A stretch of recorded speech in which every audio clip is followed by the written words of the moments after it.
Hello everybody. Oh my God. It's almost the end of another season and you're thinking, oh, that's great, we got to the end of another season, can't wait for spring to roll around. But what we really need to think about is, what equipment are we going to keep in inventory and what equipment should we get rid of? And I want to look at this from three different perspectives. What are we going to keep? What are we going to sell? And what do we need to replace? Because if you do it by the first of the year, or before the first of the year, you're going to have a lot more business advantages. All right. So don't think, hey, I'm gonna hang on to that equipment. Then in the spring, I'm going to go out and replace that equipment and sell it as used equipment. Let's go ahead prior to 12/31. And why do we want to do that? We want to do that now because we're going to be able to take advantage of that Section 179 deduction.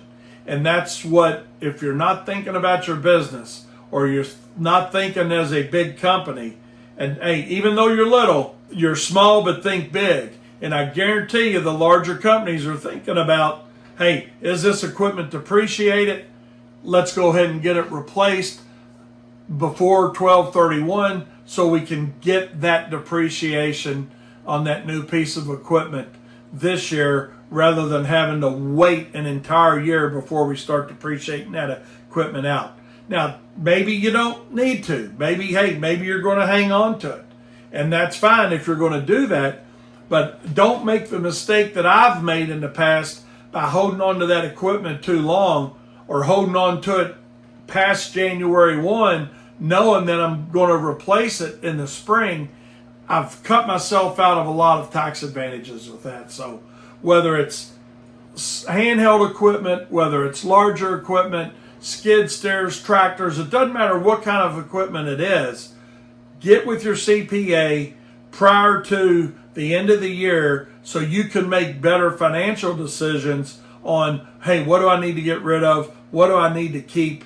And should I buy it? Should I lease it? You know, sometimes a lease program is better than a buy program. A lot of the new lease programs that are out there, that have been out there now for several years, give you the opportunity of depreciation and a lease. So check into all those things, but don't wait to January 1st to do it, because you might have enough time now at the end of the season to take better advantage of that equipment you've got, utilize the depreciation that you've already had on that equipment, sell it, replace it with new equipment, put it into your fleet prior to 12/31, and get all the advantages all the way around. So check with your tax advisor first for the best advice for you.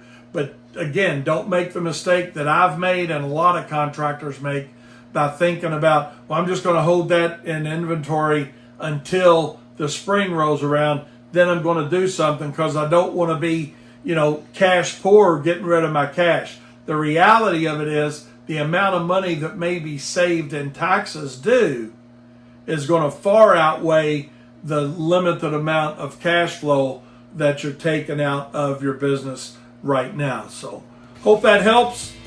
Don't make the mistake of keeping that equipment too long. Know that inventory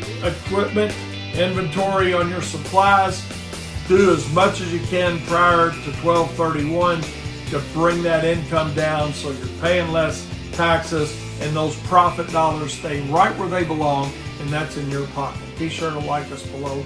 We'll see you next time.